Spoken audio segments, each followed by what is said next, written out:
morning. Back now to meteorologist Clay Smith over there in the Storm Alert Center. And yeah, those clouds are thickening back up there. But again, much warmer today. Feels much better out there than it did yesterday and especially Monday, Clay. Yeah, Latrice, I tell you what, it's warmed up nicely today. And after what we had Sunday and Monday, it's nice to feel the 50s again. Do have some clouds moving in. You can see just off in the distance some of those mid-level clouds here over downtown Chattanooga. And that's going to be the trend the rest of the day. Temperatures are starting to push closer to 60 now. Cleveland at 57, 54 in Chattanooga. So we're going to continue to warm a few more degrees as we progress through the rest of our Wednesday.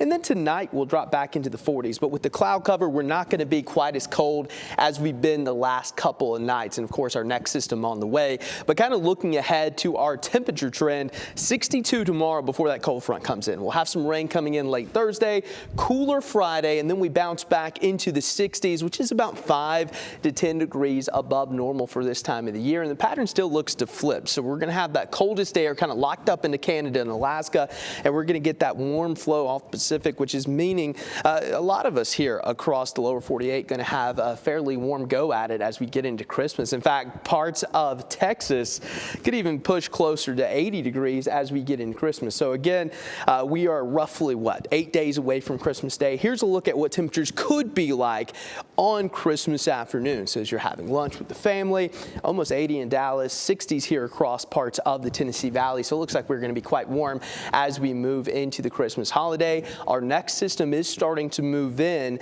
from the west. We have a couple sprinkles along the Cumberland Plateau. Some of this probably not hitting the ground. The air is still pretty dry, but we do have that rain starting to move in across southeast Texas, Louisiana. And as we take a look at our futurecast, so this is our in-house model. It does appear that a lot of cloud cover going to continue to build in through the overnight. A few sprinkles tomorrow morning. I think a lot of the rain is going to hold off until after about 3 or 4. Not necessarily going to be a washout, but we are going to have some pockets of heavier rain streaming in from the southwest. A little bit of instability, not a lot. Could be a few rumbles of thunder, maybe some wind gusts upwards of 40 miles per hour. Really not seeing too much in the way of a severe threat tomorrow. And then as we continue to push into early Friday morning, a lot of this moves out. Could be a brief transition to snow in the highest elevations right along that Tennessee-North Carolina line. But by the time you wake up Friday morning, it's going to be out of here. We're going to dry out, and it is going to be cooler. And taking a look at the severe risk for Thursday, it looks like they dropped the marginal risk, so just some general thunderstorms between about 5 and 10. So not going to be a huge deal as we move forward. And rainfall amounts, I'd say anywhere from a half of an inch to maybe a pocket of inch here or there in that green.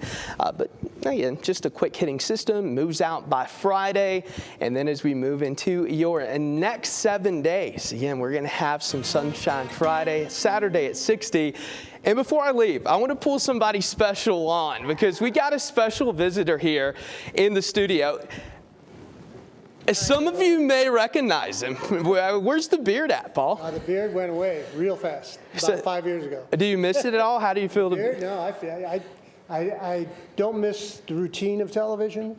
I miss the audience, and I really miss the people at Channel 3. But it's a pleasure to finally have wake up like it's Saturday every day. Hey, that sounds good to me. Well, we're glad to see you, Paul. Good. Well, you're doing a great job. Thank you, sir. All right, back to you, Latrice. Glad Paul has been in here hanging out with us. Always glad to see him.